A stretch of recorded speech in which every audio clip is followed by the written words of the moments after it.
This is Cathy Engelbert's worst nightmare. It's her worst nightmare because so much of what people have said has come true about the interest of this league. It hinges on one person, whether they like it or not. This might be one of the wildest moments in WNBA history. The league practically collapsed live on camera. Barely 150 fans in the arena, sponsors walking out, players threatening to leave, and a boycott brewing for 2026. And when Adam Silver noticed the empty seats, he immediately stood up. He walked straight over to the WNBA commissioner and fired Cathy Engelbert on the spot. That IT was the moment the WNBA flatlined, and the moment a new, exposed scandal began. Before we unpack everything the league tried to bury, hit subscribe because this story gets darker and it's only getting crazier. The Sky vs. Liberty matchup was supposed to be electric, a showcase of the league's growth. Instead, the camera sweeps across the arena, and it looks like the apocalypse. Entire rows empty, whole sections lifeless. Now we have to wait an entire offseason, and we don't even know what's going to happen. There might be a lockout. There might not even be a 2026 season, guys. We might not see her until we don't know when we'll see Caitlin Clark play basketball again. That is what sucks. That is what sucks. It seems the owners and the players are far, far apart on an agreement as far as the new CBA, and we don't know when they'll make it back to the floor. There was no crowd energy, no noise at all. You couldn't even hear an echo because there weren't enough people to create any sound. People online were typing, "Is this a scrimmage? Where are the fans? This is embarrassing." And the worst part? The 150 people inside the building weren't even all real fans. A huge chunk of them were WNBA staff and employees, literally told to sit in the seats so the broadcast wouldn't look completely lifeless. Adam Silver steps into the arena. He scans the room, then freezes. His face goes blank, cold, nothing but frustration. And that frustration wasn't aimed at the fans. It was directed at Cathy. None of this happened overnight. It had been boiling for months. Fans tired of watching Caitlin Clark get hacked. Caitlin taking hits with no whistle. Star players benched. League bias, scripted narratives, forced storylines, inconsistent officiating, personal agendas, and even players punished over golf endorsements and basic freedom. As for what Engelbert is alleged to have said to Collier, if she actually suggested Caitlin Clark should be grateful for what she makes off the court, that's preposterous. Did you miss the Iowa years? Clark is the Tiger Woods tide that lifts all boats. And we know this show is proof. The highest rating we have ever had followed one of her games at Iowa. The WNBA has benefited from her presence more than the other way around, even though this year for Caitlin Clark was essentially lost to injury. But it's a league that... Then things got even worse. Cathy issued warnings to Sophie and Lexi, threatening suspensions, threatening fines, blocking outside competitions, shutting down opportunities, restricting movement, and controlling exposure.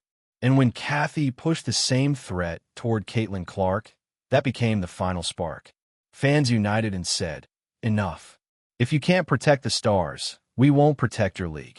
That's how the boycott was born, not from hatred, but from frustration, betrayal, and disrespect. Sponsors began to panic. They saw empty arenas. They saw the fan outrage. They saw the rising anger toward Cathy. They saw players unhappy. 3 major sponsors privately messaged, "We cannot continue supporting a league this toxic. Leadership is damaging the brand. Fans are boycotting because of you." When Adam Silver read those reports, he realized the WNBA wasn't just struggling, it was bleeding out, and the entire wound came from Cathy Engelbert's decisions. Back inside the arena, Adam Silver stood before the empty seats.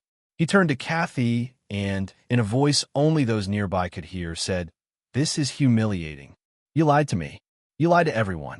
You said the league was growing. You said the fans were here. Where are they, Cathy?" Cathy tried to blame the fans. Then she blamed the players. Then she blamed the media. Adam Silver cut her off. "You punished our stars. You benched the faces of the league. You manipulated storylines. You pushed your agenda, and now sponsors are leaving because of you. Her face went pale, but Adam wasn't finished. It's over. Pack your things. You're fired. Players overheard the shouting, and whispers spread instantly. Is Cathy gone? Did Adam really fire her? We warned the league. They never listened. One player muttered, "She benched us like we were children, not pros." Another said, "She tried to silence every complaint we made." And the strongest comment of all, Caitlin Clark deserved protection. Instead, they used her. News spread like wildfire. The entire arena knew before the fourth quarter ended. Cathy was finished. The boycott had won. The boycott wasn't just 200,000 people. It wasn't a trend.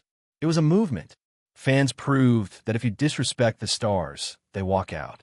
And they did, walking out of arenas, unsubscribing, unfollowing pages, refusing to attend games, refusing to support a broken system.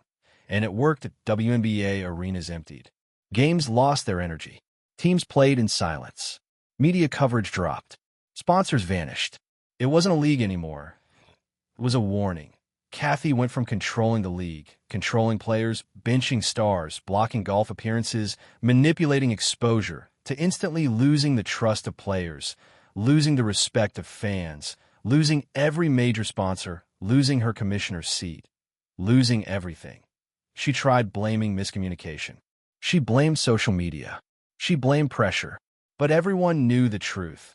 Her agenda backfired, her control collapsed, and her decisions shattered the league. Now the league stands on a cliff. Players want freedom, respect, protection, fair officiating, and outside opportunities. Real fans want honest calls, no agendas, equal treatment, transparency, and for the stars to shine. And Adam Silver wants one thing, a league that finally gets it right. It is the fault of the WNBA because the LPGA just did everything that the WNBA should have been doing this season. They did it all correct in literally one day. So I talked about it in a previous video how this Pro-Am event originally wasn't even going to be televised, but there were so many fans who were emailing the organization saying, how can we watch Caitlin? Can we come to the event? Can you live stream it? All of these things. And it ended up being put on television, and that was great. Fans were really excited about that. There was so much buzz online. She was trending on Twitter. A complete rebuild is coming. New leadership, new systems, a new culture. Because after this disaster, the WNBA is finished with Cathy, finished with corruption, finished with disrespect, and finished with silencing its players. A new chapter is about to open, but only because fans, sponsors, and players finally stood together and said, enough. This story is nowhere near done. Adam Silver isn't finished. The players aren't finished. The fans aren't finished. And whatever comes next is going to change the WNBA forever. Like, subscribe, comment, Cathy is done. And if you want part 2, the fire has only just begun.